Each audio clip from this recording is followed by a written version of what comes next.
C'est au cœur de la Kabylie, entouré des siens, que Walid Nekich revient sur le calvaire qu'il dit avoir subi. Son témoignage, véritable réquisitoire contre l'appareil sécuritaire algérien, fait aujourd'hui de lui le nouveau symbole de la lutte contre la torture en Algérie. Tout a commencé au lendemain de son arrestation en novembre 2019, lors d'une marche de contestation populaire.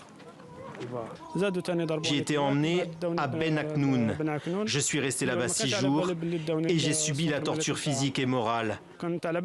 Personne ne savait où je me trouvais, ni ma famille, ni mes amis. Quand on m'a présenté devant le juge d'instruction, j'ai déclaré ce que j'ai subi, mais il n'a rien fait. Aujourd'hui, c'est en homme libre que Walid Nekich fête ses 25 ans après plus d'1 an de détention et un procès à l'origine d'une vive indignation dans le pays. Le 1er février dernier, il comparait notamment pour complot et atteinte à l'intérêt du pays, des accusations particulièrement graves en Algérie. Mais ces révélations inattendues font basculer l'audience, permettant à ses avocats d'en faire un procès contre la torture. Il faut mettre les mots sur les sévices qu'il a subis. Le bonhomme a subi la bouteille et le manche à balles. Bien sûr que Walid a eu des difficultés à s'exprimer, c'est normal.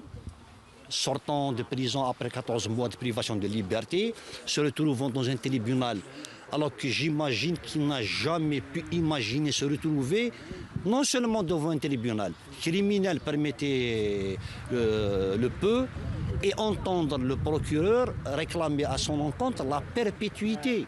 Walid Nekich est finalement condamné à 6 mois de prison, non plus pour complot, mais pour distribution de tracts interdits. La peine est couverte par la détention préventive, il est donc libéré. Au vu de l'émotion suscitée, le parquet général vient d'ouvrir une enquête préliminaire, mais il est prudent d'attendre pour l'ancien président de la Commission des droits de l'homme, une instance officielle placée sous la tutelle de la présidence algérienne. Il se peut que cette affaire soit une affaire réelle, il se peut que cette personne ait été victime d'une agression ou de sévices corporels comme elle le soutient.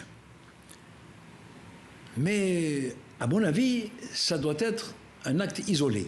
En attendant, les avocats de Walid Nekich entendent faire appel du jugement. Plusieurs ONG et associations de défense des droits de l'homme demandent la création d'un comité contre la torture.